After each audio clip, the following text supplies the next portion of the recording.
that looked like an updated torture chamber with huge machines and heaving, writhing bodies. The men were gleaming with sweat, and she found herself fascinated by them, by the slippery muscles, the heavy shoulders and the trainer-clad feet pounding on the treadmill. Usually, she came to the health club in mid-morning, dashing away from work with the excuse of a meeting.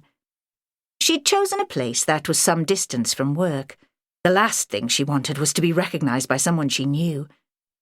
She hadn't told her colleagues she'd joined, and though perhaps they'd picked up the smell of chlorine on her skin or hair, they knew better than to comment. Now she reached the edge of the pool and stood up to catch her breath.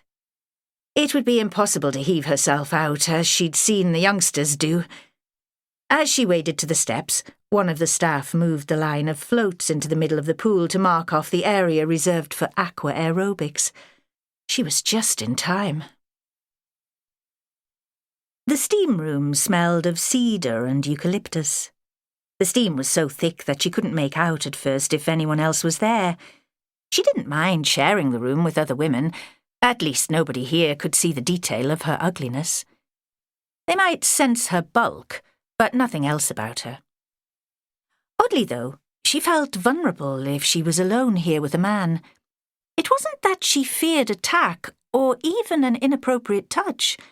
The possibility that some nutter might expose himself. Only a swing door separated them from the noise of the pool. A scream would bring one of the staff. And she'd never been much scared by nutters. But there was an intimacy here that disturbed her. She felt that if she struck up a conversation, she might reveal herself in a way that she would later regret. Almost naked, drugged by the heat and the smell.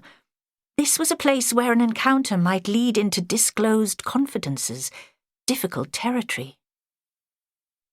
She saw that she was sharing the steam room with a woman who sat in the corner, her knees bent so that her feet rested on the marble bench. Her head was tilted back, and Vera thought she seemed completely relaxed. Vera envied her. Complete relaxation was a state she rarely achieved. The child doctor had suggested yoga, and Vera went for one session but found it excruciatingly boring. To hold a pose for what seemed like hours, to lie flat on one's back while thoughts and ideas charged around one's head, sparking a need for action. How could that possibly be relaxing? Vera lowered herself carefully onto the marble, slippery with condensation, but still made a sound like a wet fart.